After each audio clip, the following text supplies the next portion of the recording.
I think that the detox is better. There's a lot of people that say you can't make heat shock proteins because it's a lower temperature.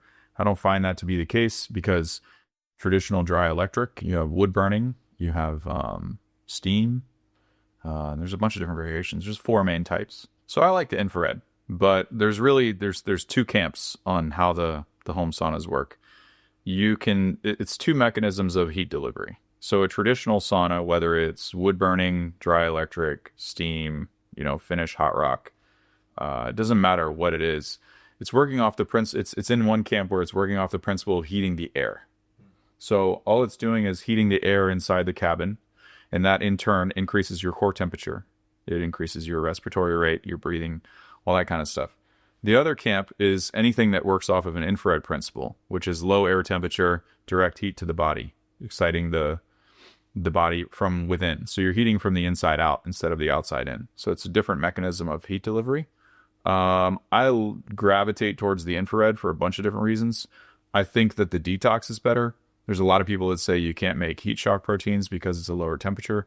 I don't find that to be the case because if you measure your internal core temperature, you're still getting the internal core temperature increase no matter which type you use. Just the infrared is a little bit, in my experience, it's quicker on the delivery.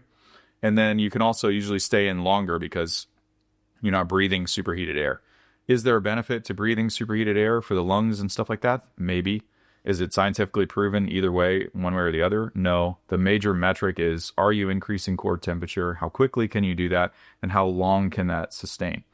And so for what you're asking about for home saunas, like in a residential application building or something, for a steam sauna, in the Southeast, in a house, to not put in a ventilation system, to not have to run 220, to not have to worry about mold, I think infrared or dry electric is the way to go, just because ease of installation. And you also don't have to worry about those other complications. Now, a lot of infrared companies take this and use that material for their salespeople and their marketing in a wrong way. So they'll scare people. They'll say, oh, well, you have to have, this wood right here, because if that wood gets wet, it's prone to mold. Well, there's no moisture in an infrared sauna. So you eliminate all that from your vocabulary. It's a fear-based, it's a poor ethical way to try to convince someone on a particular product when the very basis of what they're using for that is null and void. Because the only moisture in an infrared sauna is the sweat that's coming out of your body.